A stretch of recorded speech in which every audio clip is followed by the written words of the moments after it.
todos. Estamos hoje no nosso segundo dia da semana acadêmica de produção sustentável, dos cursos de Engenharia de Produção, Engenharia Ambiental e Sanitária e Gestão Ambiental da Unigran EAD. E hoje eu tenho o prazer de convidar para iniciar a fala André Luiz Amaral, engenheiro de energia, possui pós-graduação em Engenharia de Segurança do Trabalho, já está no mercado de energia solar há 4 anos, possui mais de 700 obras em engenharia na parte do solar fotovoltaico. E hoje nós vamos conversar um pouco com ele sobre essa tecnologia, essa energia sustentável, essa energia limpa, e ele vai explicar um pouquinho mais para a gente sobre energia solar. Tudo bem, André? Tudo bem, boa tarde. É um prazer, né, conversar com todos, fazer parte dessa semana acadêmica de produção sustentável. Eu que já vivenciei bastante semanas acadêmicas, hoje é a primeira que eu faço parte como palestrante, então é um orgulho poder apresentar, compartilhar um pouquinho do nosso conhecimento no mercado de trabalho, né, que a gente foi adquirindo. Então, como a Daniele me apresentou, sou o André Luiz Amaral, né, engenheiro de energia, engenheiro de segurança do trabalho e também sócio proprietário da Proativa Energia Solar. Nossa palestra hoje, ela vai ser sobre, claro, energia solar fotovoltaica, e o tema é pensar no futuro, agir no agora. Esse tema é o nosso lema da empresa, né? Isso é o que a gente carrega conosco, está gravado na parede do nosso escritório. Então, espero que vocês, que alguma coisa some para vocês na parte da engenharia de produção e a parte ambiental, né? Então, vamos começar. Eu vou compartilhar aqui minha tela com vocês. Ainda sou um pouco novato nessa parte, mas eu já vou pegar o jeito aqui. Pronto. Daniele, só confirma para mim se todo mundo está vendo a tela, se está transmitindo a tela. Sim, estamos bem. Certo. Está em full screen ou está nos slides, no PowerPoint? Você precisa maximizar, está no PowerPoint. Agora sim, né? Ainda Certo? estou vendo os slides Vai. na lateral. Na lateral ainda? E agora? Não? Ainda estou vendo. Deixa eu tentar do início aqui. Deixa eu ver.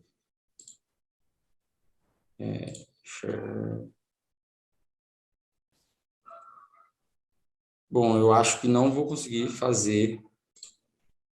compartilhar isso. Ó. Tem problema continuar assim? Ó, tentei fazer a apresentação aparecer, mas não. Agora a sua tela tá toda preta, não está aparecendo a apresentação. Nada? Não.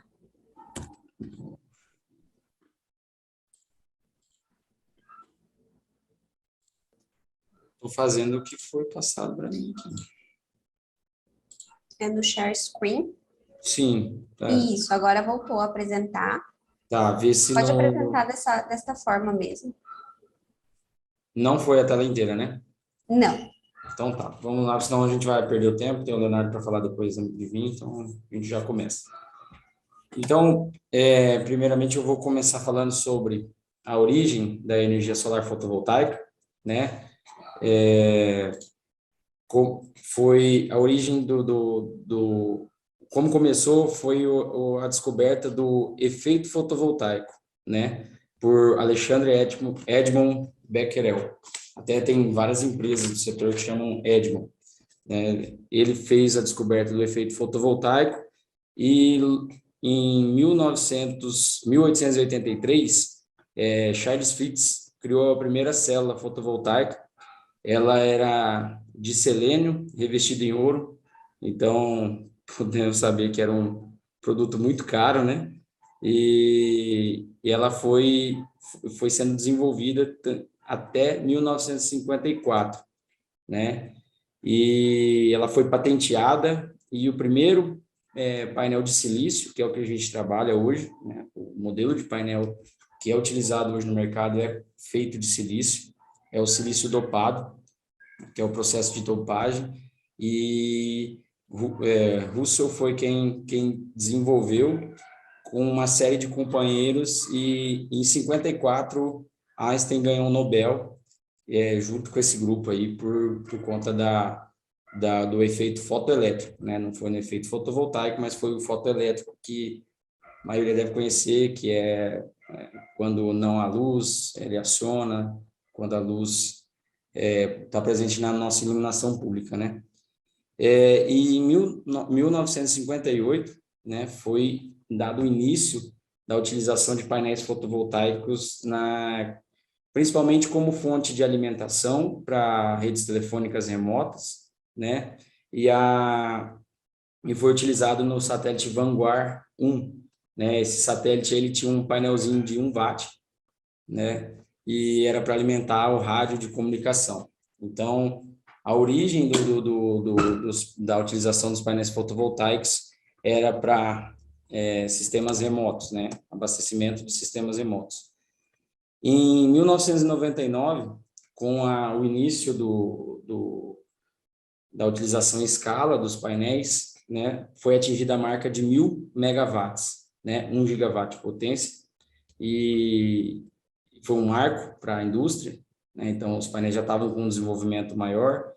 Em 2000, como os painéis já estavam alcançando uma eficiência maior, foi feita a primeira instalação on-grid, que é o sistema habitual hoje, é o convencional, que deu boom no mercado fotovoltaico, né, que é o sistema interligado à rede, né, que ele funciona sem uso de baterias. E com essa utilização, a potência instalada a nível mundial foi para 4.200 megawatt-pico, né? O megawatt-pico, quilowatt-pico é um termo que a gente usa para mensurar a potência de sistemas fotovoltaicos. Vocês vão ver aqui que a gente vai, às vezes, tratar dessa potência. Nada mais é que um megawatt de potência instalada de usina, só que como o solar ele trabalha em picos, trabalhado em megawatt-pico, né? Em 2012, no Brasil, né? Fora do Brasil, desde 2000 já vinha tendo sistemas interligados na rede, e no Brasil só em 2012 que nós fomos ter uma resolução normativa, que é a famosa 482, que tornou possível o sistema interligado na rede, a gente poder trabalhar em paralelismo da rede da concessionária, poder injetar o crédito na rede para poder utilizar depois, né? Porque o solar, alguns clientes questionam a gente que o sistema para de funcionar à noite, ele realmente para de funcionar à noite, ele trabalha só, ele starta mesmo com o início, quando os fótons começam a bater nas células, né? E isso foi um marco para o nosso mercado, um marco para o Brasil, né? O início de uma nova alternativa energética, né? Antigamente, a gente tinha apenas sistemas remotos trabalhando com esse tipo de tecnologia. Em 2015, né, que foi o próximo ao ano do meu início profissional também, então foi feita a resolução normativa 687, né? E essa resolução normativa 687, ela foi muito importante, ela foi mais importante ainda para o nosso setor, tá? Então, isso aqui é um breve histórico, uma linha do tempo, tentei traçar ela, ficou pequeno, acho que não tem muita gente enxergando os escritos ali, mas espero que, como eu fui explicando, tenha dado para entender. E o que é um sistema solar fotovoltaico? Muitas pessoas confundem energia solar fotovoltaica com aquecimento solar, né? Energia solar fotovoltaica, ela é produzida através da captação da irradiação solar, vamos falar um termo mais comum, e isso promove uma agitação de elétrons dentro do painel. Então, quem é da área de física vai saber que a transição de elétrons, ela promove a corrente, né, de energia, e isso faz com que a gente tenha a produção de energia. Então, um elétron da camada de valência, com uma lacuna, ele faz a transição e a gente tem uma geração de energia. E o aquecimento solar, ele é térmico, né? Ele é mais comum, ele é comum há mais tempo, né? Não é mais comum hoje o fotovoltaico já alcançou ou ultrapassou a quantidade de instalações, né, do que o aquecimento, porque hoje nós vemos grandes usinas da fotovoltaica e não do aquecimento.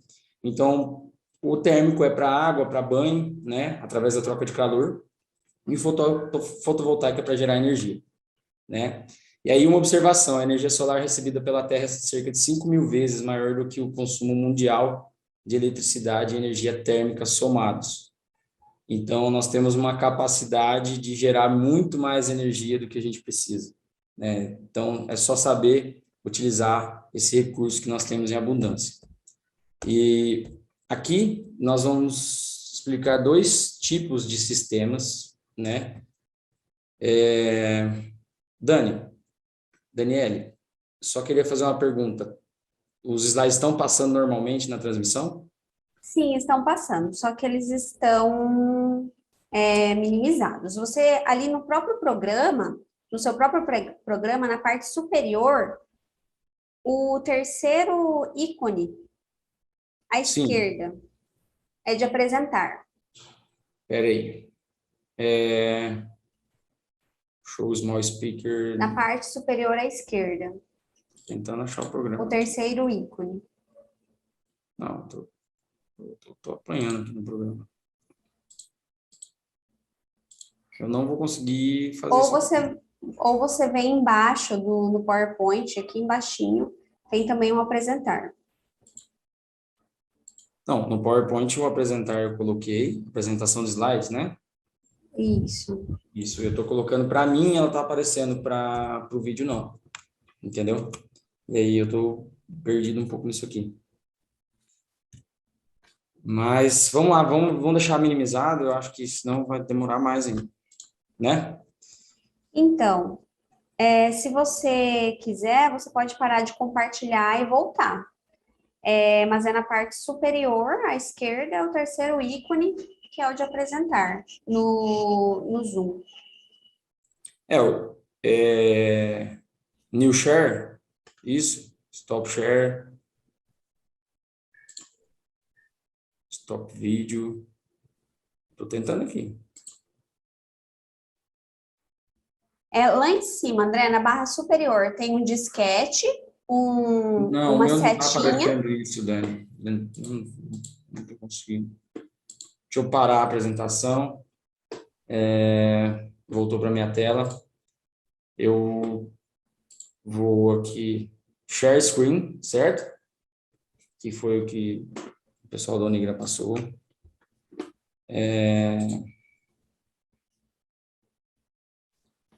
Eu mandei para você um print. No celular? Isso.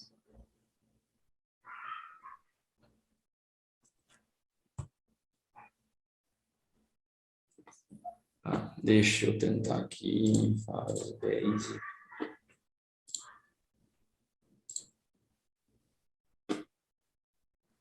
É que fica uma barra em cima, bem isso aqui.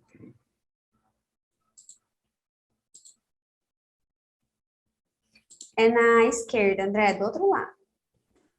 Isso, aí mesmo. É aí. Apareceu? Apareceu a apresentação ou não? Não, clica novamente no local que você clicou. Sim, para mim apareceu, não está aparecendo na transmissão. Esse que é o problema.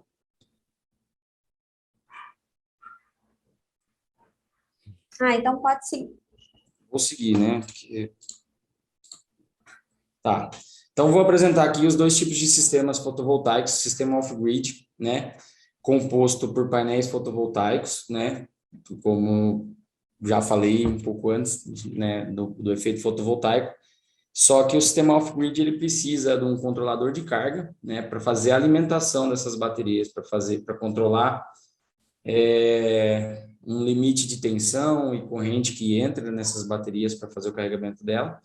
Posteriormente as baterias é utilizado um inversor para transformação da corrente contínua em alternada, parametrização também dessa energia e alimentação da carga, né? É um sistema utilizado para bastante utilizado para comunidades remotas, chalanas, motorhomes, bombeamento, sistemas de bombeamento, né? Um sistema com baterias. E o sistema on-grid, que é o que foi o marco de 2000, do ano 2000, que aumentou a produção de painéis fotovoltaicos em escala. Ele trabalha com os mesmos painéis fotovoltaicos, ele trabalha com um inversor, que é um inversor com potência maior, geralmente, né, um inversor grid tie, e ele é conectado à rede. O inversor é conectado ao quadro de distribuição da residência ou da unidade consumidora, né, seja ela residencial, rural ou industrial. E essa energia, durante o dia nós temos a produção, ela tem uma carga no inversor. Esse inversor faz toda a parametrização dessa energia, tanto nos 60 Hz, que é padrão da rede nacional nossa, né, definida pela ABNT. Tensão, geralmente, né, o comum do inversor é 220 volts, né, então em 2 fases. E aí a potência ela oscila conforme temos a irradiação solar. Dias nublados produzem menos, posição do sol de manhã ou durante a noite, durante o final da tarde, então tem uma produção menor, né, durante todo o ciclo do sol. E essa energia ela é gerada e autoconsumida, né, ao mesmo tempo que você está gerando energia, você tem um autoconsumo para abastecer essa unidade, né, e o excedente dela é injetado na rede de energia da concessionária, né, que é isso que a gente foi conquistando com o passar do tempo aqui na nossa legislação. Então, é instalado um medidor bidirecional que computa o quanto de energia foi injetada e em dias que não houve geração de energia, né, dias chuvosos ou à noite, que não supriu essa demanda, você usa ela da rede. Então, ela computa o sistema, a energia injetada e a consumida, né? E o conceito dentro da geração distribuída, né, que é um modelo de geração que eu sou fã, né, desde a faculdade, né, a engenharia de energia ela sempre estudou fontes alternativas de energia, a gente estudou muito o sistema interligado nacional e uma preocupação, né, que nós temos no nosso sistema brasileiro, que nós utilizamos o sistema interligado, né? O sistema interligado nacional. Então, nós temos, aqui na região de Dourados, temos uma grande produtora que é a São Fernando, através da cogeração, né? As turbinas que trabalham na cogeração, que é uma energia térmica, mas com a queima do bagaço, né? Bagaço da cana-de-açúcar. Também a usina de Itaipu, que está próximo, e as outras demais usinas hidrelétricas. Então, todas essas usinas, elas fazem parte do sistema interligado. Então, seja no sul ou no extremo norte do país, por isso que é difícil hoje você ter um apagão quando uma usina perto de você para de funcionar. Então, se essa usina não está suprindo a demanda, nós vamos utilizar de outra usina. Então, ao mesmo tempo que isso é benéfico, dá uma balanceada, né, no nosso sistema, é capaz de uma usina daqui da região centro-sul abastecer uma unidade do norte. Ao mesmo tempo, nós temos as perdas por transmissão, e essas perdas, elas representam grande parte da nossa energia gerada. Então, a energia que chega na nossa residência, ou no nosso comércio, na nossa propriedade, ela chega, então, para ela chegar aqui, nós tivemos que gerar muito mais do que você utiliza. Então, a geração distribuída, ela tem essa vantagem da geração junto à carga, ou próximo à carga. Você descentraliza a fonte e a carga, né? Fonte e carga ficam próximos, então você descentraliza essa geração, você aproxima a fonte e a carga. Então, se eu sou um produtor de energia, né, enquadrado na geração distribuída, o meu vizinho está sendo beneficiado. Então, se eu estou produzindo a mais durante o dia para usar de noite, a energia ela tem muito pouca perda para chegar no meu vizinho ou qualquer pessoa que está próxima da minha região, né? Então, isso é muito importante, é a minimização.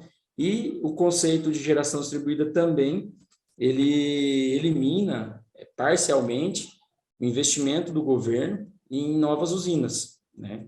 Hoje nós temos uma forte dependência hídrica e depois eu vou entrar um pouquinho mais nesse trâmite da nossa matriz energética. Então, a microgeração, ela é por uma central geradora de energia com potência instalada menor ou igual a 75 kW, né?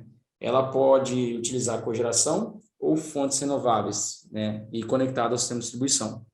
Então, a micro, ela é o que a gente vê no dia a dia, uma residência, um comércio, né, para pequenos consumidores, né? Geralmente o alto consumo está bem ligado à micro. Aí a mini geração são os mesmos critérios, porém com a potência instalada superior a 75 kW e menor ou igual a 5 megawatts. Em 2012 era até 1 megawatt, né? E hoje até 5. E acima de 5, aí nós temos a geração centralizada, que são as grandes usinas. Então, e dentro desse conceito, nós temos os consumidores definidos pela ANEEL, né? O grupo A, né, no conceito da geração distribuída, ele produzindo sua própria energia, se ele suprir toda a sua demanda, ele tem a taxa mínima a ser paga, né? Então, 30 kWh para rede monofásica, 50 kWh para rede bifásica e 100 kWh para trifásica. E o grupo B, geralmente o grupo B é mini geração, né? Porque são os grandes consumidores. Então, maioria da mini geração, na verdade, toda mini geração é grupo B, mas nem todo grupo B é mini geração. Mais ou menos isso. Então, são unidades consumidoras atendidas em média ou alta tensão e a taxa mínima igual à demanda contratada. Para quem não é da área, a demanda contratada ela é uma quantidade de energia que você define com a concessionária, uma potência que você vai ligar na rede. Então, no momento de funcionamento, por exemplo, vamos pegar uma indústria que eu tenho extrusora, tenho outras máquinas trabalhando simultaneamente, então é a maior potência que eu vou puxar da rede. Então, isso a concessionária, a ANEEL, ela define que os grandes consumidores tenham isso pré-determinado para eles poderem disponibilizar essa quantidade de energia para cada um, né? Para eles saber qual a potência da rede que a gente tem que ter.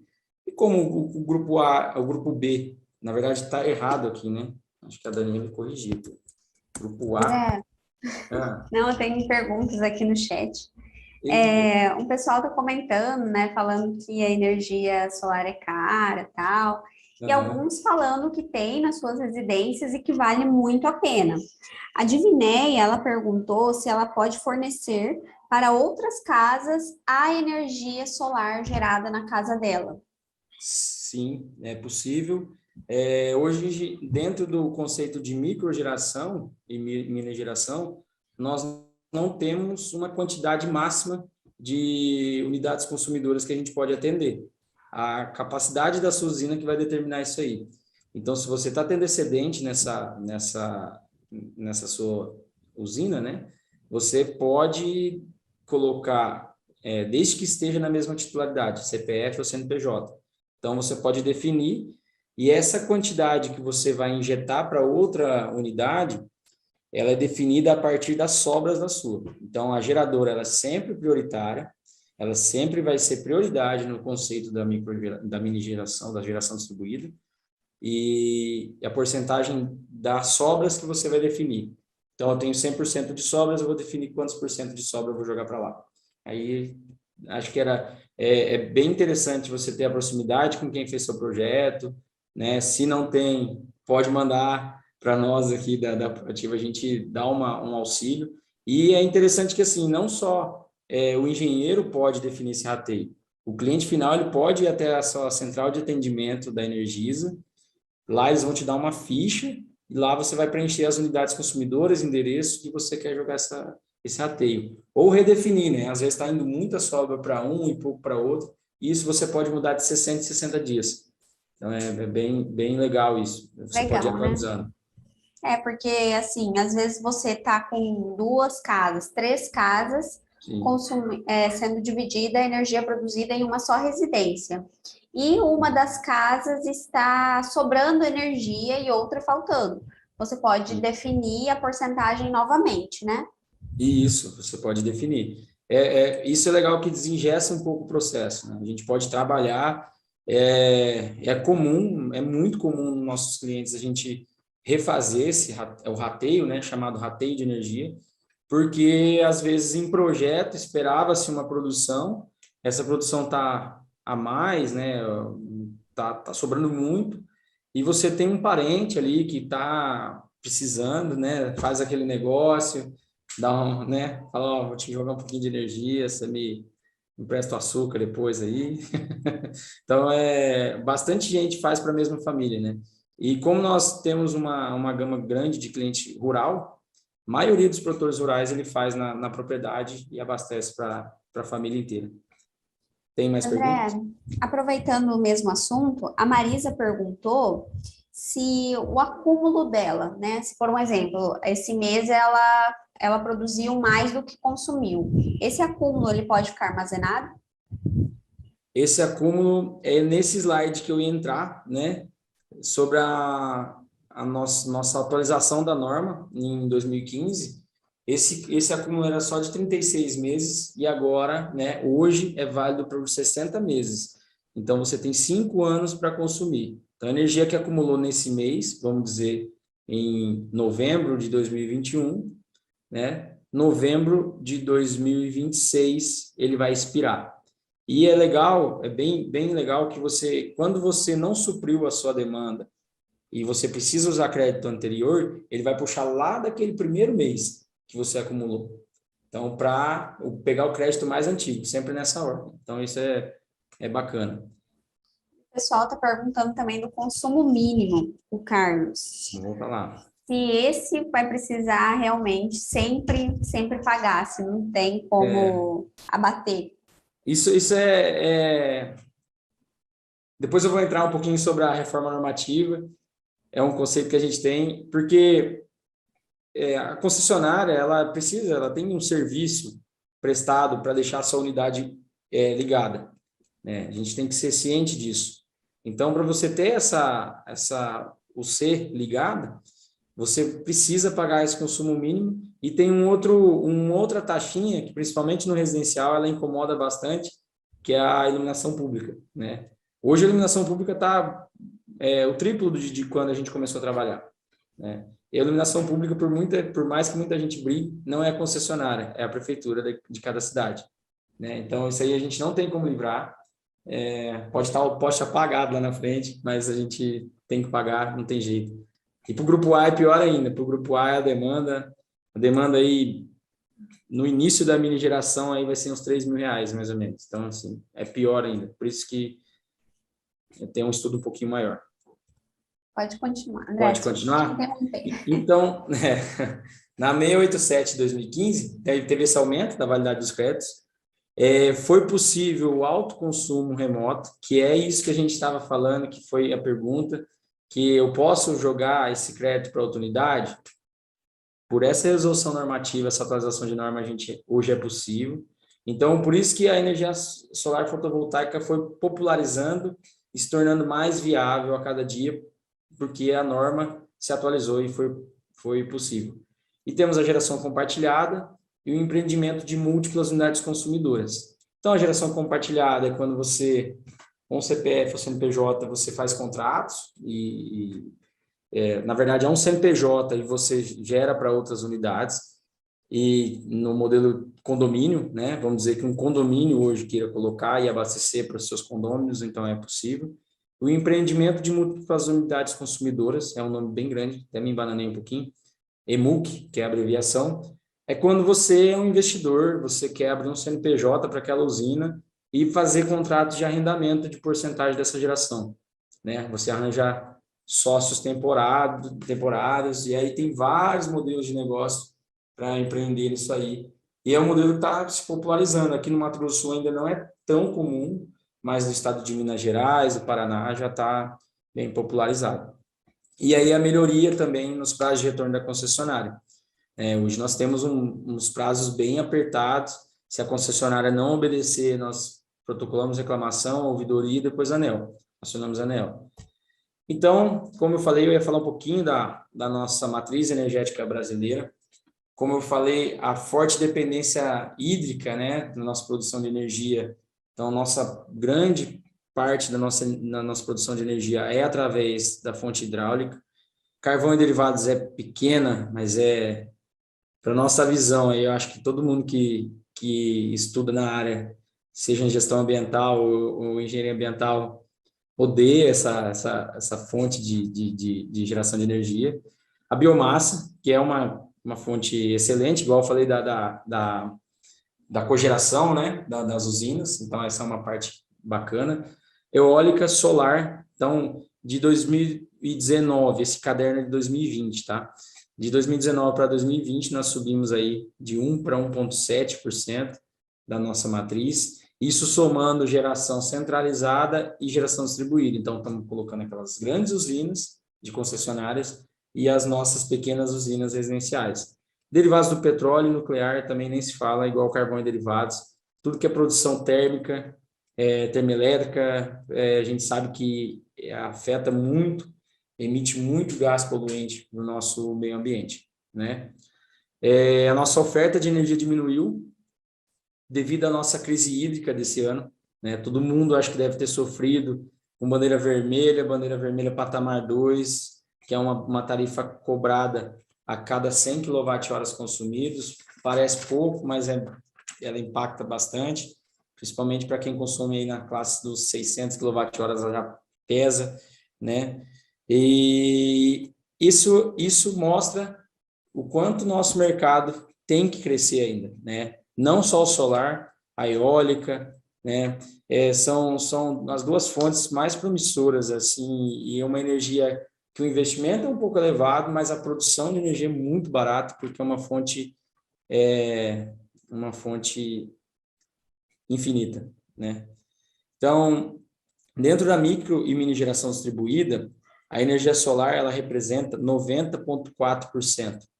Ela é maior do que a eólica, ela é maior que a hidráulica, as outras renováveis o biocombustível, essas outras, a PCH, que é a pequena central hidrelétrica, está na hidráulica ali.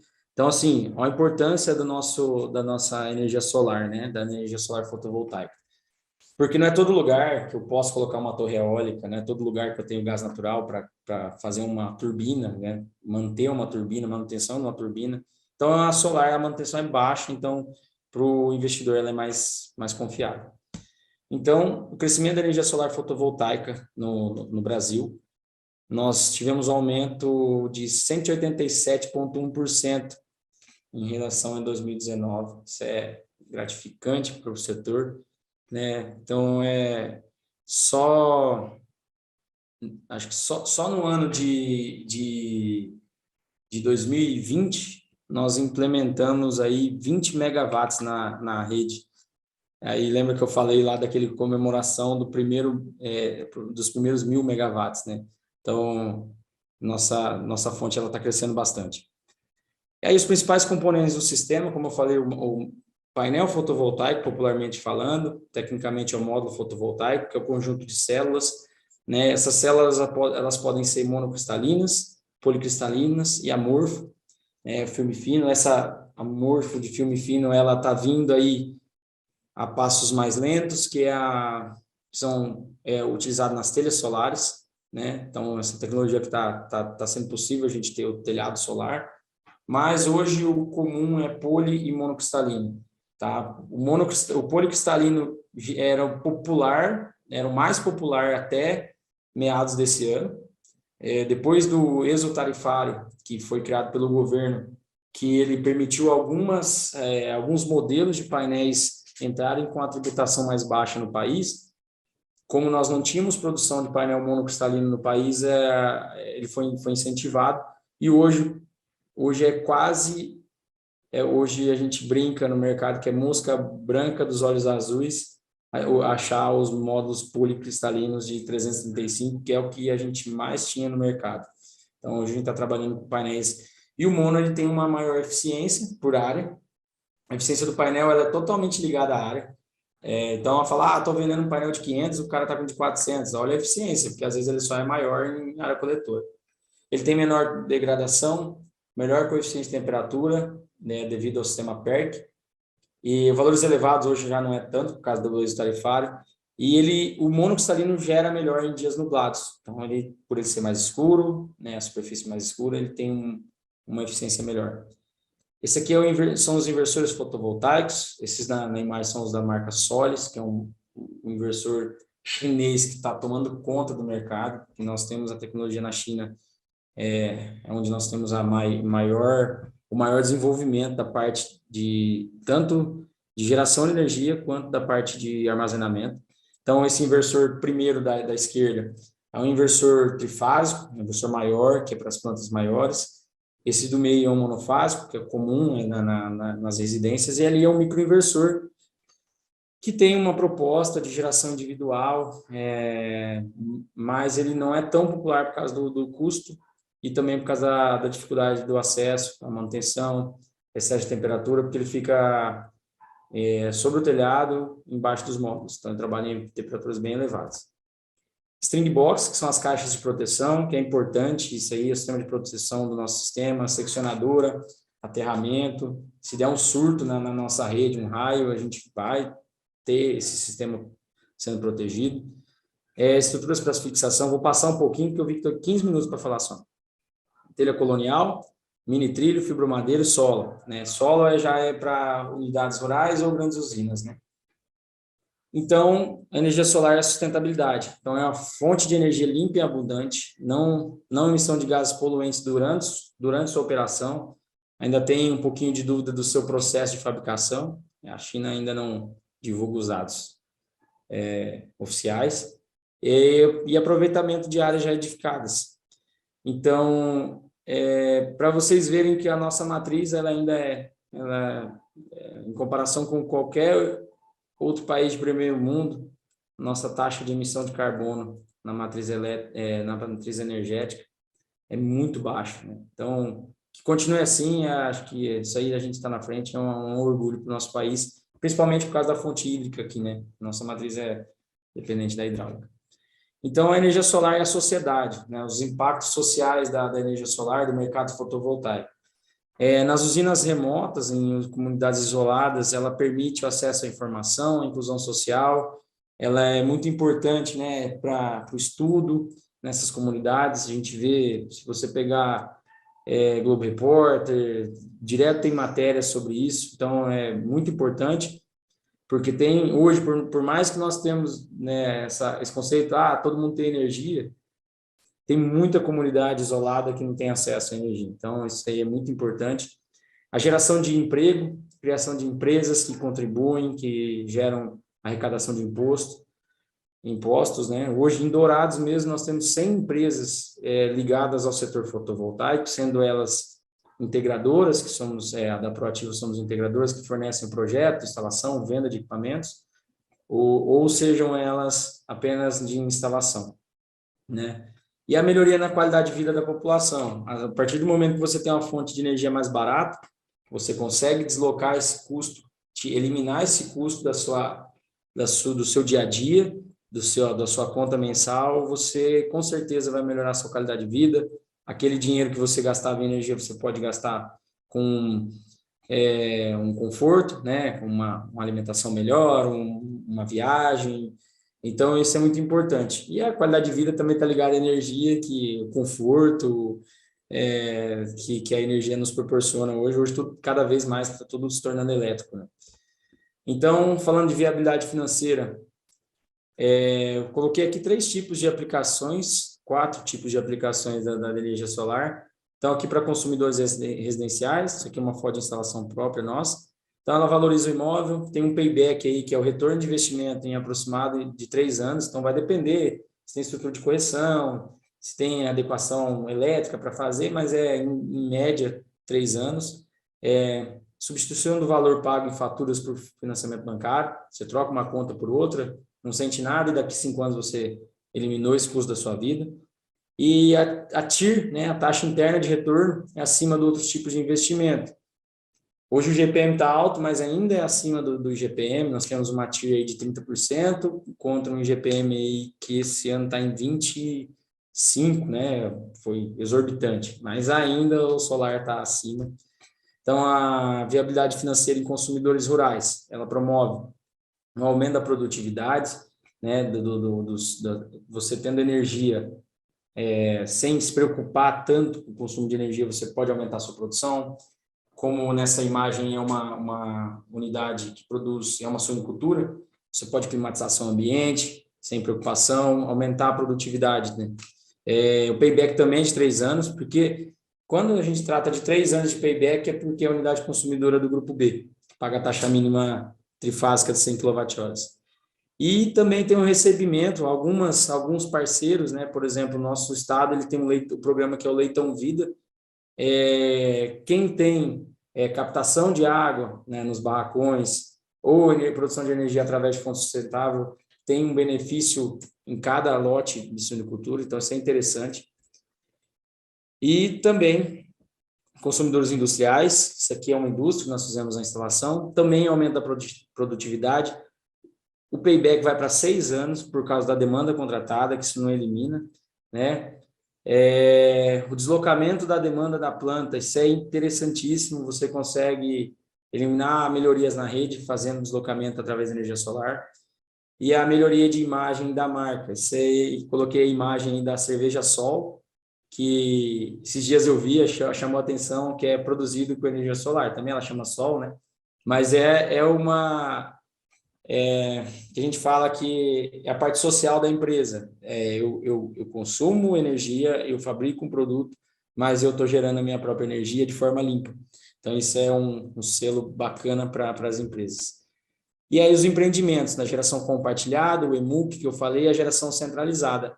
Essa aqui é a maior usina da América Latina, que está no Piauí, né? Modelo de geração centralizada, ela é um modelo de usina, infelizmente é concessionária que administra essa usina, não é um empreendedor privado, concessionária privada, mas a gente ainda tem uma guerrinha com as concessionárias, mas já é ótimo que isso aí vai melhorar os custos da nossa energia. Então, vou passar rápido aqui das novas tecnologias ligadas ao mercado, que são os painéis bifaciais, que eles têm a captação também na parte posterior dos painéis. Então, dependendo da superfície que ele é instalado, tem que ser a altura mínima de 40 centímetros da superfície. Então, para telhado não é obtido esse benefício. Ela tem um aumento de produção de até 30%, mas 30% depende da refletância. Então, que é pelo albedo, né? Por exemplo, se eu fizer uma usina de solo, eu colocar uma areia ali embaixo, eu vou aumentar a refletância ali e vou ter uma captação maior, vou ter um ganho na minha produção. Ainda ela não está tão definida cada superfície quanto vai ter de ganho, que ainda está tudo vem de laboratório. Os inversores híbridos, né, que eles funcionam tanto no on-grid quanto off-grid. Então, você pode colocar banco de baterias, ele não precisa do controlador, tá? Tá ali na imagem que tem controlador, mas não tem. Várias marcas já estão fornecendo esse inversor híbrido, porém ele não está homologado ainda. Ninguém pode, todo mundo que faz projeto com inversor híbrido homologa ele como on-grid normal. Otimizador de potência, que faz a geração a nível módulo, por causa de intempéries aí do sistema, que é sombreamento, deficiência de painel, defeitos, orientação. Então, o otimizador ele trabalha igual um microinversor, ele vai separar a nível módulo. Os bancos de baterias inteligentes, que isso aí é uma tecnologia que eu acho já está no mercado nacional, mas ela vai popularizar igual os painéis popularizaram, tomara, que aí a gente pode eliminar a necessidade da concessionária de energia. Você pode ter um sistema autônomo com uma bateria que tem 30 anos de garantia, tá? André, Oi, posso te interromper um momento? será que não vai Pessoal, ultrapassar o tempo? não, Ou pode ficar pode, por tranquilo. tempo? Tem Pode problema? ficar Então tá bom. tranquilo. Então tá O tranquilo. pessoal está falando bastante no chat sobre as concessionárias de energia.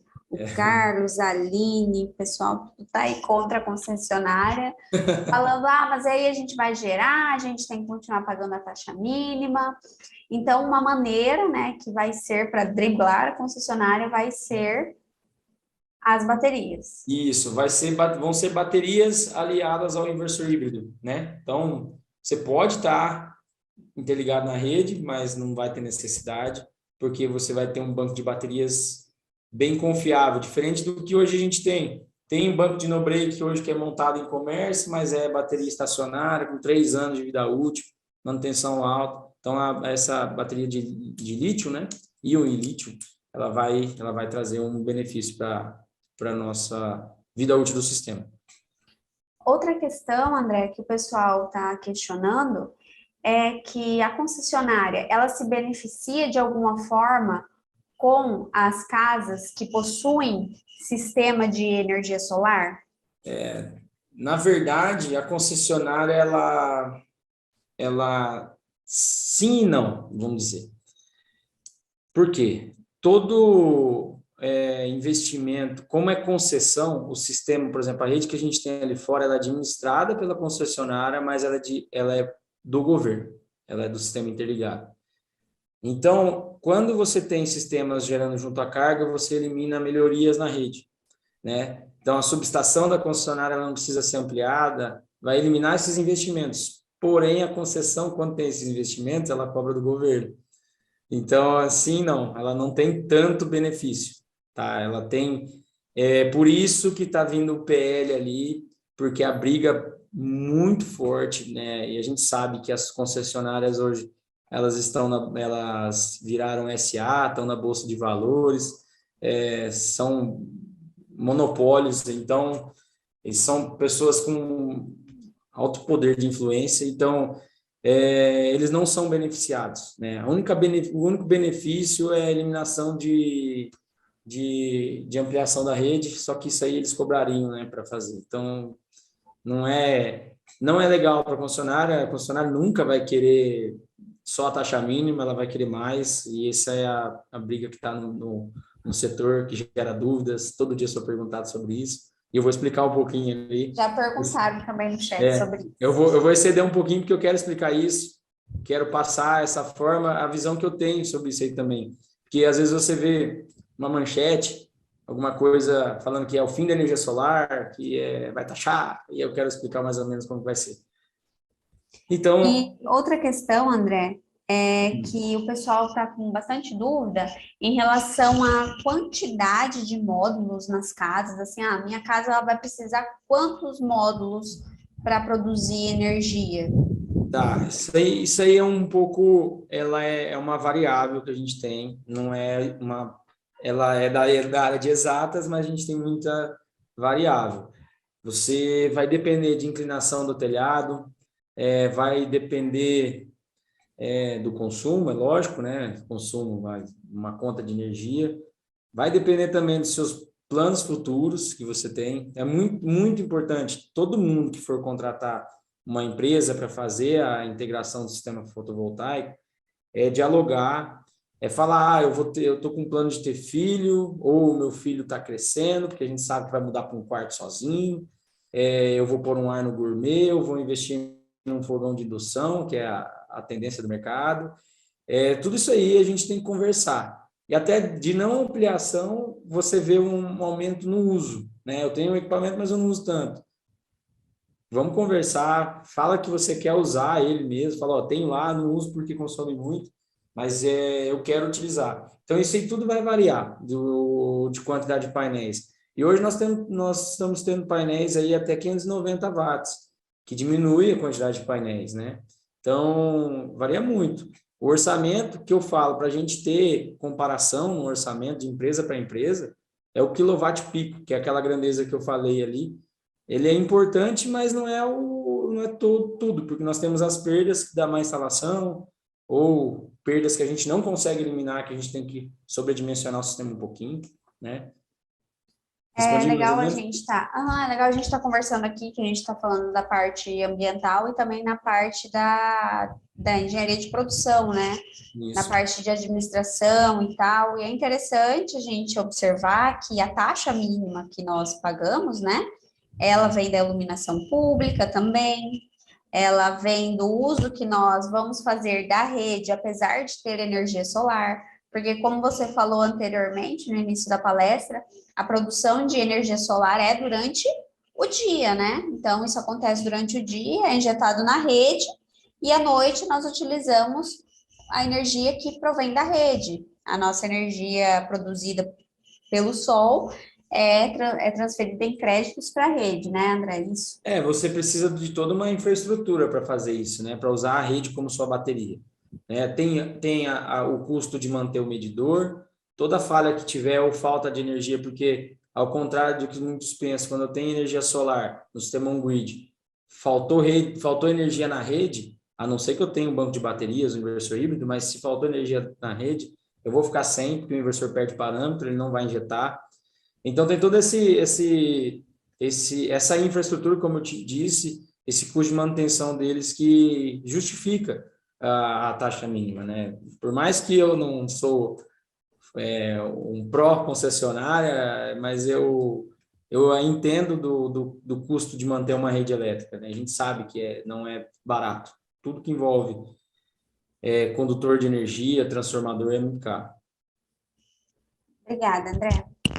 Vou continuar aqui nas tecnologias. Não coloquei a telha, errei de não colocar a telha solar, mas eu vou colocar aqui. Tem aí agora uma nova tecnologia que entrou esse ano, que é o sistema Grid Zero.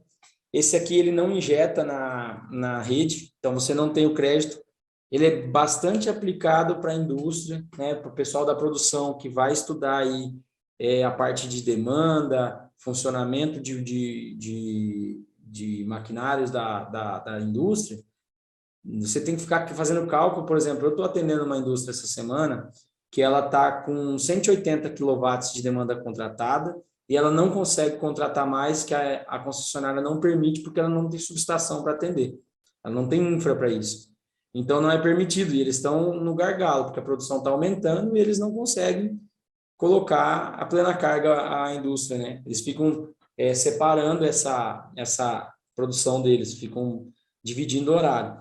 E aí o sistema Grid Zero ele vai vir para isso, porque a hora que eu tenho o solar funcionando, né, ele vai estar com uma carga, vamos dizer, eu estou com um sistema que eu estou com 100 de inversor, 100 de pico em determinados momentos. Nesse momento que eu estiver com 100 de pico, eu posso entrar com 200 de carga, que só vai usar 100 da rede, entendeu? Uma continha bem básica, 100 da rede. Então, eu não vou usar 200 da rede. Então, não vou precisar daquela infraestrutura de 200. Então, isso está sendo bastante utilizado na parte de indústria. No residencial ainda não, né? Aí o sistema tracker, que é ele é o seguidor solar, tem o bidirecional e tem o quadridimensional, né? O sistema tracker que é mais simples, tem os mais avançados. E aí eu coloquei uma curva de gráfico aí para todo mundo que gosta de gráfico. Em cinza é o sistema normal, o sistema que eu vou ter sobre o meu telhado, que ela acompanha a produção conforme o pico do sol, né? Próximo ao meio-dia, melhor horário de geração. E aí você vê que você afasta mais a curva, você tem mais tempo de produção em 100% quando você tem um seguidor, né? Então, o sistema chega em pico mais rápido. Porém, tem um custo de manutenção mais elevado, um investimento mais elevado, ele consome energia, você pode ver que naquela imagem tem uma plaquinha solar ali, que é para tocar esse sistema. Então, é uma tecnologia bem grande, bem utilizada em grandes usinas. E agora, né, a chegada dos carros elétricos, os eletropostos, né? São as unidades remotas de abastecimento veicular, sem interligação na rede. Isso aí vou falar o termo popular, é top. Eu acho isso. O Brasil está demorando para aderir, isentar impostos dos carros elétricos, porque a Alemanha ela já tem uma meta aí para 2030 eliminar veículos movidos a combustão. tornar todo elétrico, que aí a gente, tomara que nós nos espelhamos um pouquinho nisso aí e isso se popularize no mercado nacional, porque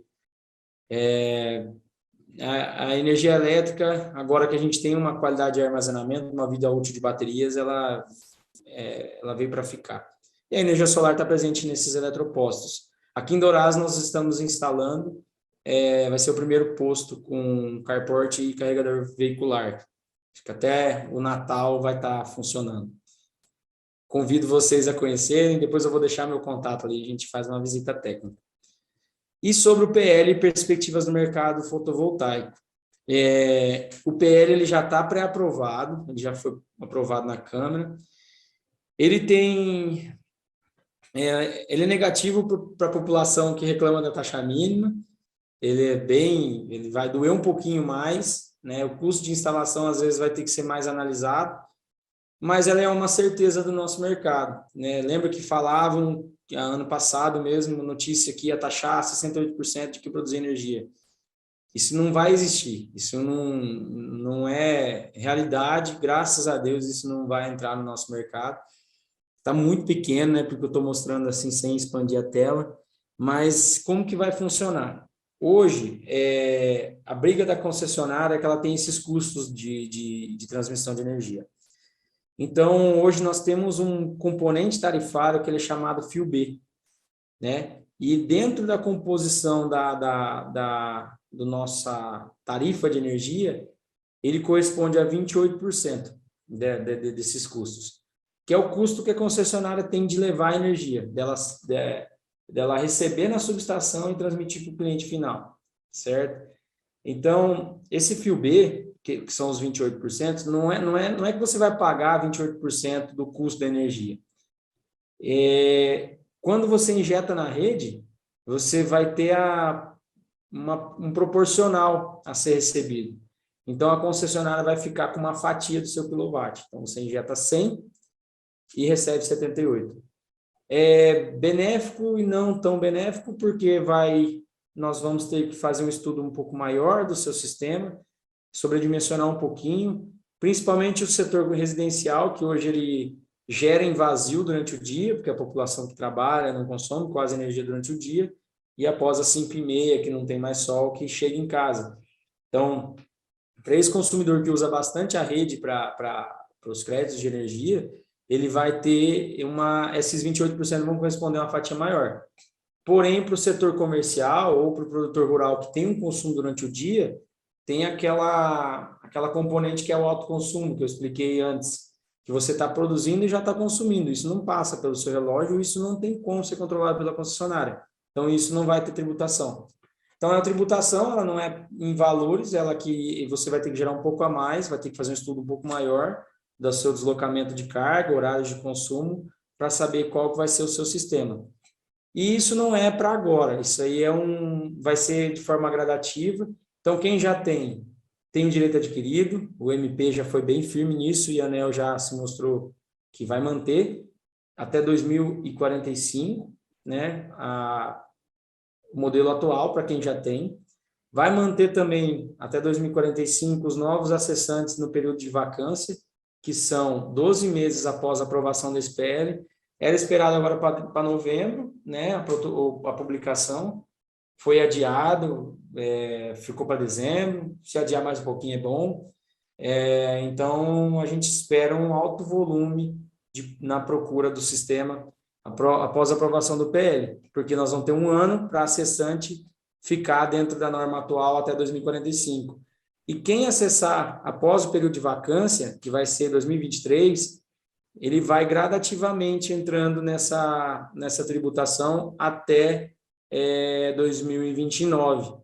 Então, ele vai primeiro pagar durante 3 anos 10% desses 28%, abater, né, desses 28%, aí depois ele vai entrando para um pouquinho mais e vai gradativamente. Então, não vai ser de sopetão, não vai prejudicar quem já investiu, né? Então, isso vai ser assim, eu tenho um parecer de acesso, eu protocolei o meu projeto, eu estou garantido. Aí, depois que eu protocolei e tenho ele aprovado, eu tenho 120 dias para instalar. Tem André, mais perguntas antes de eu finalizar, tem cara? essa questão, o pessoal perguntou bastante, falou bastante, vai taxar, vai ter Uhum, lei que vai taxar a energia solar e tal, e tal, e tal. uhum. É porque é uma discussão que aparece nos noticiários, né? E todo mundo pôde observar no decorrer aí dos 2 últimos anos essa fala sobre a PL 5.829. Então, como você falou, quem já tem está assegurado, né? Tá, direito adquirido. O Até Fábio, o Fábio 2045, perguntou. né? 2045. Até 2045. É porque quando a gente estuda E um payback do fotovoltaico, todo mundo trabalhava em cima dos 25 anos de garantia de 80% do rendimento. Hoje está para 30. Então, eles utilizaram isso como base. Que todo mundo que investiu pensou em 25 anos, pelo menos, de obtenção de benefícios. Então, ele não pode ser lesado. Ele não pode ser lesado do investimento que ele fez numa norma antiga, né? Então, isso é importante. E Pode fazer a quando pergunta. essa lei ela entrar em vigor, quando ela for entrar, né, que ela ainda não está em vigor, aí tem mais 12 meses para novas instalações, e essas novas instalações nesse ano também vão ter esse mesmo direito. Isso, 12 meses para você protocolar o seu projeto, né? Ter o parecer de acesso. Como que é feito o processo da energia solar fotovoltaica? Eu não expliquei, devia ter explicado, mas é que é muito pouco tempo. No cliente a gente fica 4 horas, tem vezes, aí conversando. É, você tem os prazos, né? Mas se você protocolou o seu projeto, por exemplo, eu estou no 12º mês da vacância, né? Vamos dizer, que é o termo utilizado pelo setor. Ali até eu tirei essa imagem da Bárbara Rubim. Quem tiver dúvida, acessa o canal dela no YouTube, é uma referência da parte normal. Ela é advogada do nosso setor, né? Ela é a nossa frente aí junto a essa causa.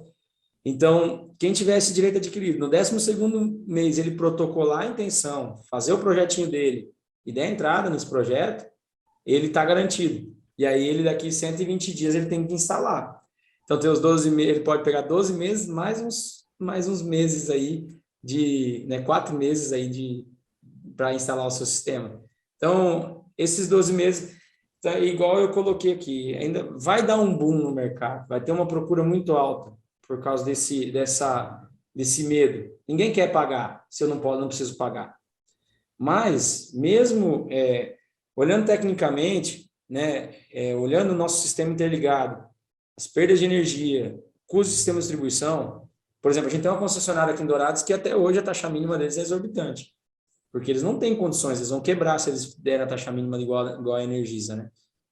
Eu acho que é justo, eu acho que e já é um mercado europeu, já é assim, né? O Japão já é assim, eu tenho um colega que mora no Japão.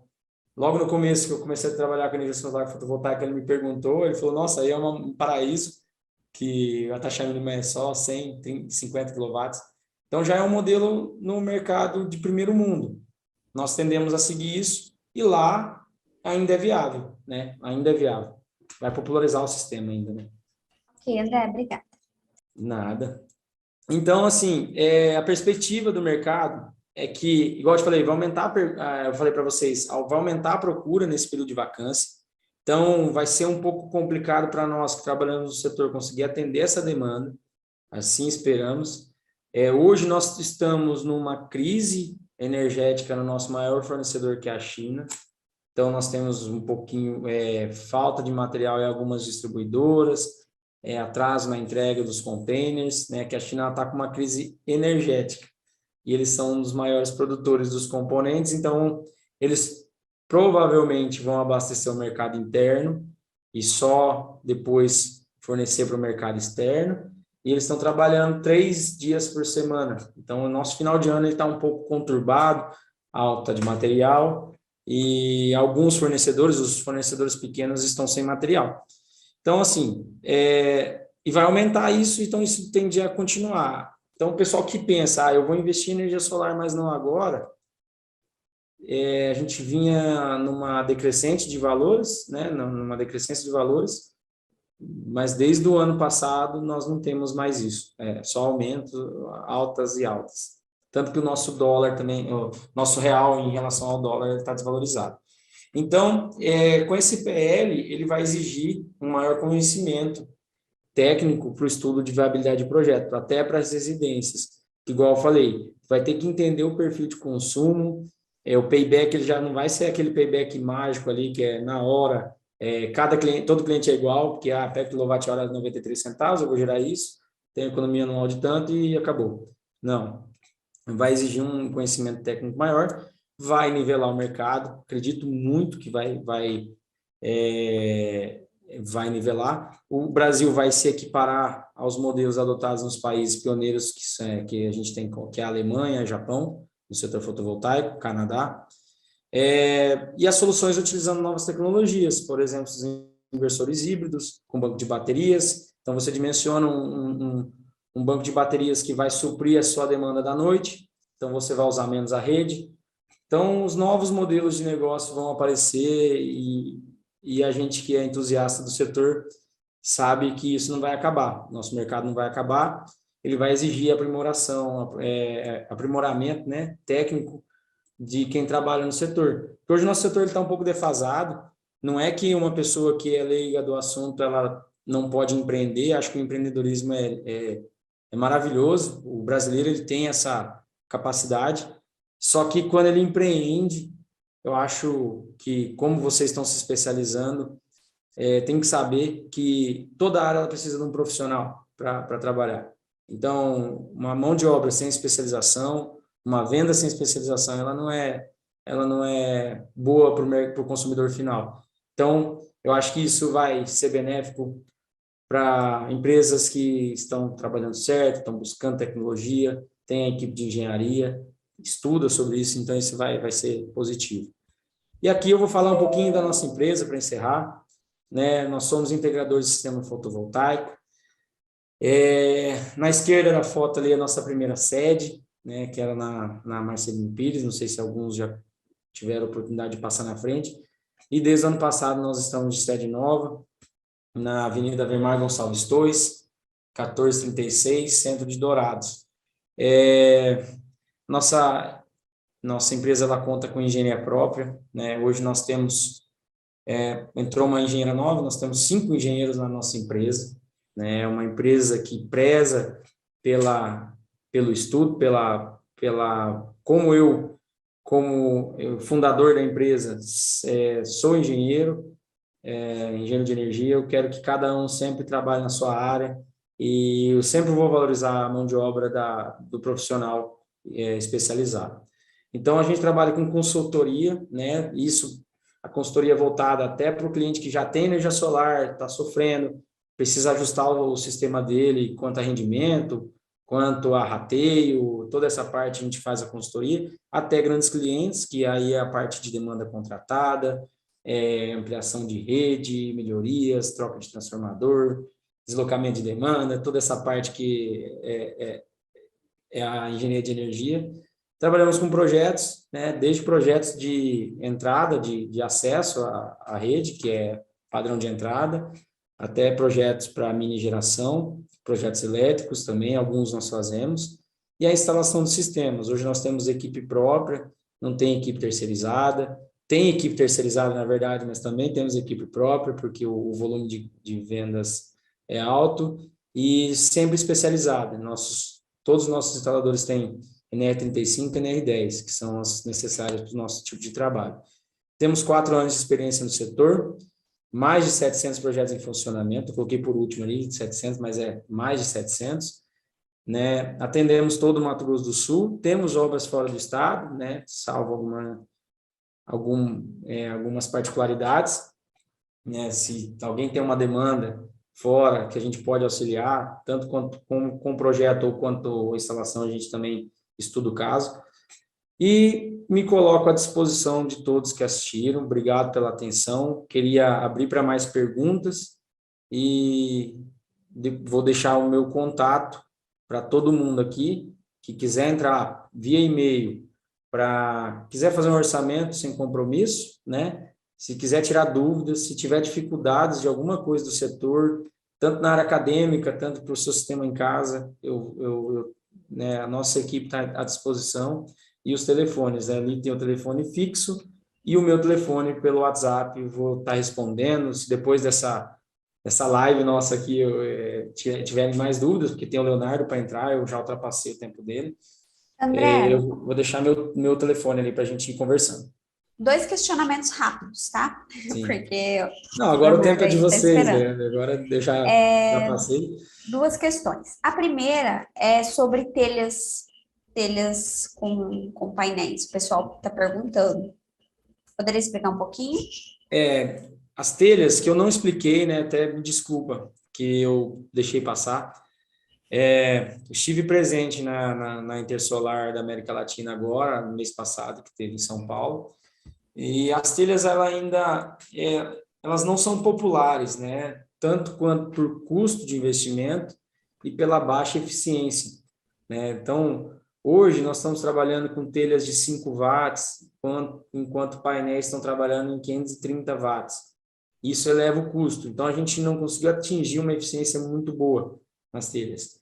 A Eternit, que é brasileira, né? Ela está trabalhando com silício amorfo, e ela está tendo uma eficiência assim um pouquinho maior do que aquelas telhas coloniais que fizeram, né, que são importadas.